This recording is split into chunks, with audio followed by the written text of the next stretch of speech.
Brought to you by Vigor, co-powered by Sensodyne and Vimal. ಬಾಯಲ್ಲಿ ಹೇಳಿ ಕೇಸರಿ. Associate sponsor Ultratech Cement. ಎರಡನೇ ಹಂತದ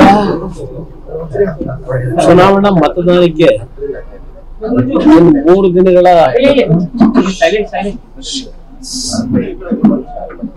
ಏನು ಸಮಯ ಇದೆ.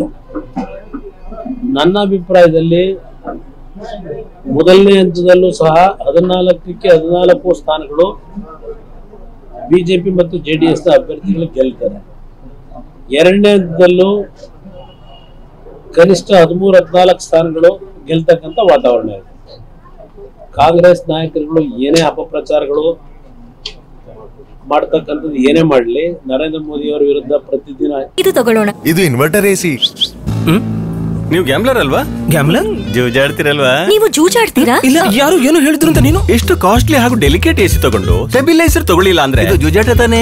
ಒಂದೇ ಫ್ಲಕ್ಚುಯೇಷನ್ ಗೆ ನಿಮ್ಮ ಇನ್ವರ್ಟರ್ ಎಸಿಯ ಪಾರ್ಟ್ಸ್ ಡ್ಯಾಮೇಜ್ ಆಗಬಹುದು. ಅದನ್ನು ವಿಗಾರ್ಡ್ ಉಪಯೋಗಿಸಿ ಸುರಕ್ಷಿತವಾಗಿರಿಸಿ. V-Guard, India's number 1 stabiliser. ಎಷ್ಟೇ ವಾಗ್ದಾಳಿ ಮಾಡಿದ್ರು ಅದು ಇನ್ನೂ ಮತಗಳು ಹೆಚ್ಚಾಗ್ತಕ್ಕಂಥ ವಾತಾವರಣ ಇದೆ.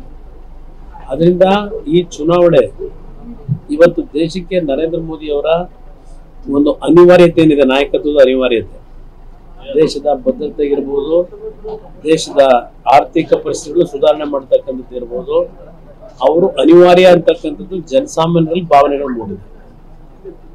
ಇದು ಒಂದು ಭಾಗ. ಜೊತೆಗೆ ಕಾಂಗ್ರೆಸ್ ನಾಯಕರುಗಳಿಗೆ ಅವರ ಅಭಿವೃದ್ಧಿಗಳು 11 ತಿಂಗಳಲ್ಲಿ ಏನ್ ಮಾಡಿದ್ದೇವೆ ಅಂತಕ್ಕಂಥದ್ದನ್ನು ಹೇಳ್ತಕ್ಕಂಥ ವಿಷಯಗಳಿಲ್ಲ. ಸದ್ಯ ಮೊದಲು ಸ್ವಲ್ಪ ದಿವಸ ಗ್ಯಾರಂಟಿ ಕತೆ ಹೇಳಿದ್ರು, ಈಗ ಅದನ್ನು ಬಿಟ್ಬಿಟ್ರಿ. ಈಗ ಗ್ಯಾರಂಟಿ ಕತೆಯನ್ನು ಬಿಟ್ಬಿಟ್ಟಿದ್ದಾರೆ. ಈಗ ಅವರು ನೇರವಾಗಿ ನರೇಂದ್ರ ಮೋದಿ ಅವರನ್ನ ವೈಯಕ್ತಿಕವಾಗಿ ಟೀಕೆ ಮಾಡತಕ್ಕಂಥದ್ದಕ್ಕೆ ಅವರೇನು ಚುನಾವಣಾ ಪ್ರಚಾರದ ಒಂದು ವಿಷಯ ಮಾಡ್ಕೊಂಡಿದ್ದಾರೆ, ಅದು ಅವರಿಗೆ ಬೂಮ್ರಾಂಗ್ ಆಗ್ತಕ್ಕಂಥಲ್ಲಿ ಯಾವುದೇ ರೀತಿಯ ಸಂಶಯಗಳಿಲ್ಲ. ಅದಕ್ಕೆ ಹೇಳಿದ್ದೀವೆಲ್ಲ ಬಿಜೆಪಿಗೆ ಪ್ಲಸ್ ಪಾಯಿಂಟ್ ಇದು.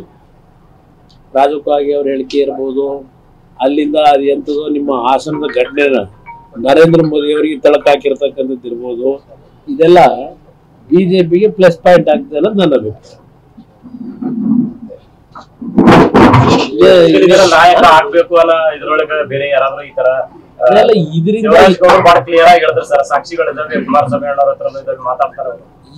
ಇದರಿಂದ ಈ ವಿಷಯವನ್ನಿಟ್ಟುಕೊಂಡು ಒಕ್ಕಲಿಗರ ನಾಯಕತ್ವ ಪಡೆಯೋದಿದೆಯಲ್ಲ, ಅದೆಲ್ಲ ಭ್ರಮೆ. ಈ ವಿಷಯಗಳನ್ನ ಇಟ್ಟುಕೊಂಡು ಯಾವುದೇ ಕಾರಣಕ್ಕೂ ಒಕ್ಕಲಿಗರ ನಾಯಕತ್ವ ಆಗಲಿ, ನಾಯಕತ್ವದ ಹಿನ್ನೆಲೆನೇ ಇಲ್ಲ ಅವರಿಗೆ. Brought to you by Vigor, co-powered by Sensodyne and Vimal. ಬಾಯಲ್ಲಿ ಹೇಳಿ ಕೇಸರಿ. Associate sponsor Ultratech Cement.